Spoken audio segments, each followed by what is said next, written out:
ഹാ ഇന്ന് ഞാൻ മാനുവൽ മോഡിലാണ് പടം എടുക്കാൻ വേണ്ടി ഇറങ്ങിയതാണ്. പക്ഷേ അങ്ങോട്ട് ശരിയാകുന്നില്ല. ഒന്നെങ്കിൽ വെട്ടം കൂടിപ്പോകുന്നു, അല്ലെങ്കിൽ വെട്ടം കുറഞ്ഞു പോകുന്നു, അല്ലെങ്കിൽ സബ്ജക്റ്റ് ബ്ലറായി പോകുന്നു. മൊത്തത്തിൽ പ്രശ്നം. നിങ്ങൾക്കും ഇതേ പ്രശ്നമുണ്ടോ? എന്നാൽ കയറിപ്പോരെ. Welcome to Light Magnet. ഞാൻ ദിലീപ്. അപ്പോൾ നമുക്കെല്ലാവർക്കും ഉള്ളൊരു പ്രശ്നം എന്താണെന്ന് ചോദിച്ചാൽ, മാനുവൽ മോഡിലിട്ട് പടം എടുക്കുമ്പോൾ ഒന്നുകിൽ വെളിച്ചം കൂടിപ്പോകുന്നു, അല്ലെങ്കിൽ വെളിച്ചം കുറഞ്ഞു പോകുന്നു. അപ്പം ആ വെളിച്ചത്തിനെ എങ്ങനെ കൺട്രോൾ ചെയ്യാമെന്നാണ് ഇന്നത്തെ നമ്മുടെ വീഡിയോ. ക്യാമറ അവിടെ നിൽക്കട്ടെ, ക്യാമറയിലേക്ക് വരാം. നമ്മൾ അടച്ചിട്ട് ഒരു മുറിക്കകത്ത് എങ്ങനെയാണ് വെളിച്ചം കൺട്രോൾ ചെയ്യുന്നത്? നമ്മൾ പോയിട്ട് വാതിലൊക്കെ തുറന്നിടും അല്ലേ. അപ്പോൾ ഒരുപാട് വെളിച്ചമുണ്ടെങ്കിൽ വാതിൽ പകുതി ചാരിയിടും, കുറച്ച് വെളിച്ചമുണ്ടെങ്കിൽ വാതിൽ കുറേ തുറന്നിടും അല്ലേ. അങ്ങനെയാണ് പകൽ സമയങ്ങളിൽ നമ്മൾ ഒരു മുറിയിലെ വെളിച്ചം കൺട്രോൾ ചെയ്യുന്നത്. അതുപോലെ തന്നെ വാതിലുകളുള്ള ഒരു ഉപകരണമാണ് ക്യാമറ. 2 വാതിലുകളുണ്ട്. ഒന്ന് ലെൻസിലാണ്, ലെൻസിൻ്റെ ഗ്ലാസ്സാണ് ആദ്യത്തെ വാതിൽ. രണ്ടാമത്തെ വാതിൽ എന്ന് പറയുന്നത് ക്യാമറയുടെ ബോഡിയിലുള്ള ഷട്ടറാണ്. അപ്പോൾ നമ്മൾ ക്യാമറയിലെ ലൈറ്റ് കൺട്രോൾ ചെയ്യാനായിട്ട് 2 കാര്യങ്ങൾ പറഞ്ഞു. ഒന്നെന്ന് പറയുന്നത് ലെൻസിൻ്റെ അപ്പർച്ചർ, രണ്ടാമത്തേത് ക്യാമറയിലെ ഷട്ടർ. അപ്പോൾ ക്യാമറയുടെ ഷട്ടർ എന്ന് പറഞ്ഞാൽ എന്താണെന്ന് നമുക്ക് ആദ്യം നോക്കാം. നമ്മൾ ക്ലിക്ക് ചെയ്ത് കഴിഞ്ഞാൽ ക്യാമറയിലെ സെൻസറിന് മുമ്പിലുള്ള വാതിൽ, അതാണ് ഷട്ടർ.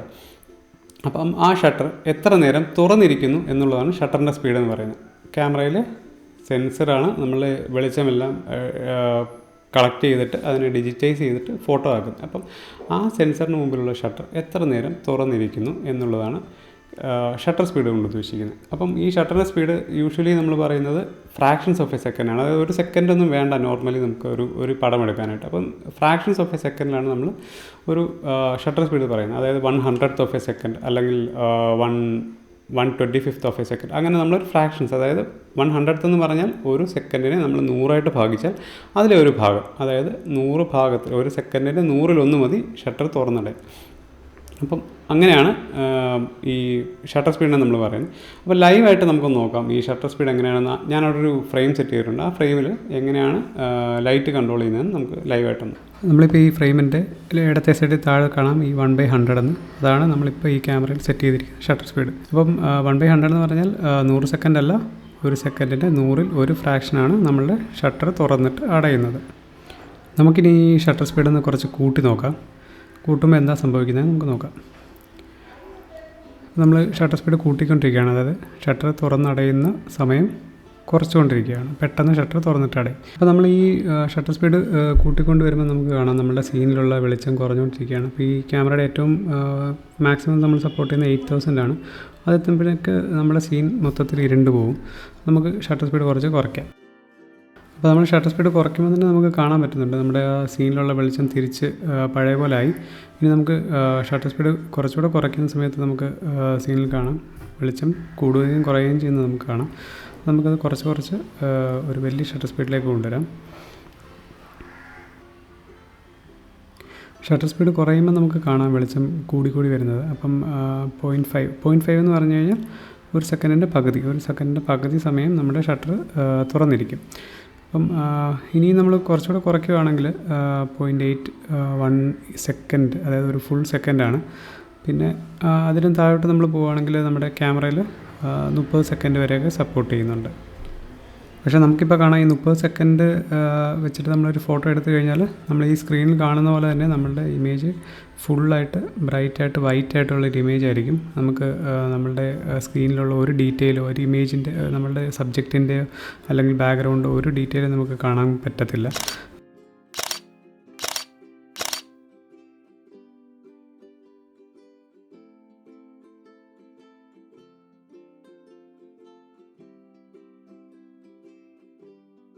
ഷട്ടർ സ്പീഡ് എങ്ങനെയാണ് നമ്മൾ എക്സ്പോഷറിനെ കൺട്രോൾ ചെയ്യാൻ നമ്മൾ കണ്ടു. ഇനി നമ്മൾ പറഞ്ഞ രണ്ടാമത്തെ കാര്യം അപ്പർച്ചറിൻ്റെ സൈസ്. അപ്പർച്ചർ എന്ന് പറഞ്ഞാൽ ലെൻസിനുള്ളിൽ വലുതാക്കാനും ചെറുതാക്കാനും കഴിയുന്ന ഒരു ഹോളാണ് അപ്പർച്ചർ എന്ന് പറയുന്നത്. അപ്പോൾ നമ്മൾ ക്യാമറയിൽ കണക്ട് ചെയ്ത് കഴിയുമ്പോൾ ക്യാമറയുടെയും ലെൻസിൻ്റെയും കമ്പാറ്റബിലിറ്റി അനുസരിച്ച് നമുക്ക് ഇലക്ട്രോണിക്കലി, അല്ലെങ്കിൽ കമ്പാറ്റബിൾ അല്ലാത്ത ലെൻസ് ആണെങ്കിൽ നമുക്ക് മെക്കാനിക്കലി നമുക്ക് കൺട്രോൾ ചെയ്യാൻ പറ്റും അപ്പർച്ചറിൻ്റെ സൈസ് എന്ന് പറഞ്ഞാൽ. അപ്പോൾ നമുക്ക് സിമ്പിളായിട്ടൊരു കാര്യം ഓർത്താൽ മതി. വലിയ ഹോളാണെങ്കിൽ, അതായത് അപ്പർച്ചറിനകത്തുള്ള ഹോള്, ലെൻസിനകത്തുള്ള ഹോള് വലുതാണെങ്കിൽ കൂടുതൽ വെളിച്ചം നമ്മുടെ സെൻസറിലെത്തും. ഹോള് ചെറുതാണെങ്കിൽ കുറച്ച് വെളിച്ചമേ കിട്ടുള്ളൂ. അപ്പോൾ ആ ഒരൊറ്റ കാര്യം ഓർത്താൽ തന്നെ നമുക്ക് അപ്പർച്ചറിനെ നമുക്ക് പഠിക്കാൻ പറ്റും, എങ്ങനെയാണ് അപ്പർച്ചർ കൺട്രോൾ ചെയ്ത് എക്സ്പോഷർ നമ്മൾ കൺട്രോൾ ചെയ്യുന്നത്. അപ്പോൾ നമുക്കത് ലൈവായിട്ടൊന്ന് കാണാം. ലൈവായിട്ട് കാണുന്നതിന് മുമ്പ് അപ്പർച്ചർ എന്ന് പറയുന്നത് നമ്മൾ ഫോട്ടോഗ്രാഫിക് ടേംസിൽ പറയുന്നത് എഫ് സ്റ്റോപ്പിലാണ്. എഫ് സ്റ്റോപ്പ് എന്ന് പറഞ്ഞാൽ ഇതിൻ്റെ അപ്പർച്ചറിൻ്റെ വലിപ്പത്തിൻ്റെ ഒരു അളവാണ്. നമ്മൾ യൂഷ്വലി അത് F14 അല്ലെങ്കിൽ F18 മുതൽ F22, F20, F32 അങ്ങനെയൊക്കെ നമ്മൾ പല രീതിയിൽ പറയാറുണ്ട്. അപ്പോൾ നമ്മളൊരു കാര്യം ഓർക്കുക, ലൈവ് സെഷനിലോട്ട് പോകുന്നതിന് നമ്മൾ ഒരു കാര്യം ഓർക്കുക, F18 അല്ലെങ്കിൽ F14 എന്ന് പറയുന്നതാണ് നമ്മളുടെ ലെൻസിലെ ദ്വാരത്തിൻ്റെ വലിയ ദ്വാരം. അതായത് ഹോള് വലുതാവുമ്പോൾ നമ്മളുടെ നമ്പർ എന്ന് പറയുന്നത് F18, F14 അങ്ങനത്തെ നമ്പറുകളായിരിക്കും. F11, F12, F16, F22 എന്ന് പറയുന്നത് എപ്പോഴും ചെറിയ ദ്വാരമായിരിക്കും. അപ്പോൾ നമുക്കതൊരു ചെറിയൊരു കൺഫ്യൂഷൻ ഉണ്ടാകും എപ്പോഴും ഈ ഒരു നമ്പറിങ് സിസ്റ്റത്തിൽ. പക്ഷേ അത് ആദ്യത്തെ ഒരു ബുദ്ധിമുട്ടുള്ളൂ, കുറച്ച് കഴിയുമ്പോൾ നമുക്കത് ക്ലിയർ ആകും. അപ്പം എഫ് സ്റ്റോപ്പ് അല്ലെങ്കിൽ ഒരു കാര്യം ആലോചിച്ചാൽ മതി, നമ്മൾ ഈ ലൈറ്റിനെ സ്റ്റോപ്പ് ചെയ്യുകയാണല്ലോ. അതായത് F14 എന്ന് പറഞ്ഞാൽ ചെറിയ നമ്പറാണ്, നമ്മൾ കുറച്ച് ലൈറ്റിനെ സ്റ്റോപ്പ് ചെയ്യുന്നുണ്ട് വലിയ ഹോൾ. F22 അതായത് സ്റ്റോപ്പ് ലൈറ്റ് എന്ന് ഓർത്താൽ മതി. F 22 ആകുന്ന സമയത്ത് നമ്മൾ കൂടുതൽ ലൈറ്റിനെ സ്റ്റോപ്പ് ചെയ്യുന്നു, കുറച്ച് ലൈറ്റിനെ നമ്മൾ കടത്തി വിടുന്നുള്ളൂ. അപ്പോൾ അങ്ങനെ ചിന്തിച്ചാലും നമുക്ക് എഫ് സ്റ്റോപ്പ് എന്ന് പറയുന്ന നമ്പറുകളെ നമുക്ക് പെട്ടെന്ന് മനസ്സിലാക്കാൻ കഴിയും. അപ്പോൾ നമുക്ക് നേരെ ലൈവിലോട്ട് പോകാം. ലൈവ് സെഷനിൽ പോയിട്ട് നമ്മൾ എങ്ങനെയാണ് അപ്പർച്ചർ കൺട്രോൾ ചെയ്തിട്ട് നമുക്ക് നമ്മുടെ എക്സ്പോഷർ കൺട്രോൾ ചെയ്യുന്നത് നമുക്ക് നോക്കാം. ഞാനിവിടെ ഈ ഫ്രെയിമിൽ സെറ്റ് ചെയ്തിരിക്കുന്നത് എഫ് സ്റ്റോപ്പ് F4 ആണ്. അപ്പം ആവശ്യത്തിന് വെളിച്ചമുണ്ട് ഇപ്പോൾ. ഇനി നമുക്കിതൊന്ന് കൂട്ടി നോക്കാം. എഫ് സ്റ്റോപ്പ് ഒന്ന് കൂട്ടി നോക്കാം. എഫ് സ്റ്റോപ്പ് കൂട്ടാന്ന് പറഞ്ഞാൽ ഓർക്കുക, എഫ് സ്റ്റോപ്പ് കൂട്ടുന്നതനുസരിച്ച് അപ്പർച്ചറിൻ്റെ ഹോളിൻ്റെ വലിപ്പം കുറയും. അതായത് ചെറിയ ഹോളായിരിക്കും നമ്മൾ ഈ എഫ് സ്റ്റോപ്പ് 6.3, 7.1, 8 അങ്ങനെ പോകുമ്പോൾ നമുക്കിപ്പോൾ മാക്സിമം ഈ ഒരു ലെൻസിൽ നമുക്ക് മാക്സിമം സപ്പോർട്ട് ചെയ്യുന്ന F22 ആണ്. അപ്പോൾ നമുക്ക് ഫ്രെയിമിൽ കാണാം വെളിച്ചം വളരെ കുറഞ്ഞു. നമുക്ക് കുറച്ച് എഫ് സ്റ്റോപ്പ് ഒന്ന് കുറച്ച് കുറയ്ക്കാം. അതായത് ഹോള് വലുതായിക്കൊണ്ടിരിക്കുകയാണ്, ഇപ്പം കൂടുതൽ വെളിച്ചം കടന്നു വരും. അപ്പം ഇതിനകത്ത് ഈ നമ്മുടെ ലെൻസ് സപ്പോർട്ട് ചെയ്യുന്ന ഏറ്റവും മാക്സിമം വലിപ്പമുള്ള ഹോൾ, അതായത് മാക്സിമം അപ്പർച്ചറിൻ്റെ സൈസ് എന്ന് പറയുന്നത് F18 ആണ്. അപ്പം നമുക്ക് അത് എടുത്തപ്പോൾ കാണാം കുറച്ചുകൂടെ വെളിച്ചം കൂടി, അതായത് ഓവറായിട്ട് എക്സ്പോസ്ഡ് ആണ് നമ്മളുടെ ഫ്രെയിം.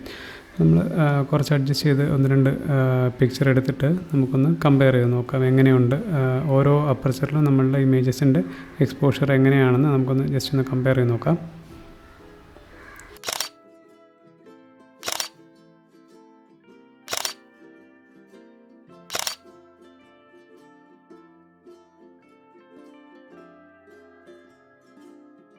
അപ്പോൾ നമ്മൾ അപ്പർച്ചർ കണ്ടു, ഷട്ടർ സ്പീഡ് കണ്ടു. അപ്പോൾ നമുക്ക് ചില സാഹചര്യങ്ങളിൽ നമുക്ക് നമ്മുടെ സീനിലുള്ള ആംബിയൻ ലൈറ്റ് നമുക്ക് ഷട്ടർ സ്പീഡും അപ്പർച്ചറും വെച്ച് നമുക്ക് കൺട്രോൾ ചെയ്യാൻ പറ്റില്ല. അപ്പോൾ നമ്മുടെ ക്യാമറ നമ്മളെ സഹായിക്കുന്ന ഒരു മെത്തേഡാണ് ISO എന്ന് പറയുന്നത്. ISO എന്ന് പറഞ്ഞാൽ സെൻസറിൻ്റെ ലൈറ്റിനോടുള്ള സെൻസിറ്റിവിറ്റിയാണ്.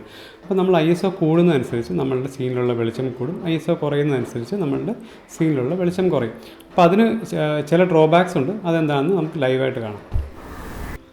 ഇപ്പോൾ ഞാൻ ഈ ഫ്രെയിമിൽ സെറ്റ് ചെയ്തിരിക്കുന്ന ISO എന്ന് പറയുന്നത് 400 ആണ്. 400 ISO എന്ന് പറഞ്ഞാൽ ഏകദേശം കറക്റ്റായിട്ടുള്ളൊരു എക്സ്പോഷർ നമ്മൾ സെറ്റ് ചെയ്തിട്ടുണ്ട്. ഇനിയിപ്പോൾ നമുക്ക് ലോ ലൈറ്റ് കണ്ടീഷനാണ്, നമുക്ക് ഹാൻഡ് ഹെൽഡായിട്ടാണ് നമ്മൾ എടുക്കുന്നത്. അപ്പോൾ നമുക്ക് ഷട്ടർ സ്പീഡ് കുറയ്ക്കുന്നതിനൊരു ലിമിറ്റ് ഉണ്ടാകും നമുക്ക്, കാരണം ഹാൻഡ് ഹെൽഡ് എടുക്കുന്നതുകൊണ്ട് ഷെയ്ക്ക് ഉണ്ടാവും. അപ്പോൾ നമുക്കങ്ങനെ ഷട്ടർ സ്പീഡ് ഒരു പരിധി കൂടുതൽ കുറയ്ക്കാൻ പറ്റില്ല. അപ്പോൾ നമുക്ക് ക്യാമറ നമ്മളെ ഹെൽപ്പ് ചെയ്യുന്നൊരു ഫാക്ടറാണ് ISO എന്ന് പറയുന്നത്. അപ്പോൾ ISO കൂട്ടുന്നതനുസരിച്ച് നമുക്ക് ഫ്രെയിമിലുള്ള എക്സ്പോഷർ നമുക്ക് കൂട്ടാൻ പറ്റും, കുറയുന്നതനുസരിച്ച് കുറയുകയും ചെയ്യും. കുറയ്ക്കേണ്ട ഒരവസ്ഥ നമുക്ക് കൂടുതലും വരാറില്ല. നമ്മൾ കൂടുതലും ISO ലോ ലൈറ്റിൽ കൂട്ടാറാണ് പതിവ്. അപ്പോൾ നമുക്കങ്ങനെ കൂട്ടുന്നത് കൊണ്ട് ഒരു ഡ്രോബാക്ക് ഉണ്ട്, അതെന്താണെന്നുകൂടെ നമുക്ക് പറഞ്ഞു പോകാം. അപ്പോൾ നമുക്ക് ഷട്ടർ സ്പീഡ് നമ്മൾ അഡ്ജസ്റ്റ് ചെയ്തു, എന്നിട്ട് നമുക്ക് കറക്റ്റായിട്ടുള്ളൊരു എക്സ്പോഷർ കിട്ടുന്നില്ലാത്തപ്പോഴാണ് നമ്മൾ ISO കൂട്ടുന്നത്. അപ്പോൾ നമ്മൾ അങ്ങനെ ISO കൂട്ടുമ്പം നമ്മളുടെ ഇമേജ് ക്വാളിറ്റിയെ നമ്മൾ സാക്രിഫൈസ് ചെയ്യേണ്ടി വരും. അപ്പോൾ എങ്ങനെയാണ് ക്വാളിറ്റി എഫക്റ്റ് ചെയ്യുന്നതെന്ന് കാണിക്കാനായിട്ട് 2 ഇമേജ് എടുത്തിട്ടുണ്ട്. ഒന്ന് ISO 50, ഒന്ന് ISO 64000. അപ്പം ഒന്ന് ഏറ്റവും കുറഞ്ഞതും ഒന്ന് അത്യാവശ്യം കൂടിയൊരു ISO ആണ് 64000 എന്ന് പറയുന്നത്. അപ്പോൾ നമുക്കതൊന്ന് കമ്പയർ ചെയ്ത് നോക്കാം. ആ 2 ഇമേജുകൾ തമ്മിൽ ഒന്ന് കമ്പയർ ചെയ്ത് നോക്കുമ്പോൾ നമുക്ക് മനസ്സിലാവും ISO 64000 ഉള്ളതിൽ കുറച്ച് നോയ്സ് ഉണ്ട്. ISO 50 വരുമ്പോഴത്തേക്ക് പടം നല്ല ഷാർപ്പാണ്, ഈ നോയ്സൊന്നുമില്ല, നല്ല ക്ലിയർ ആയിട്ടുള്ള ഇമേജാണ്.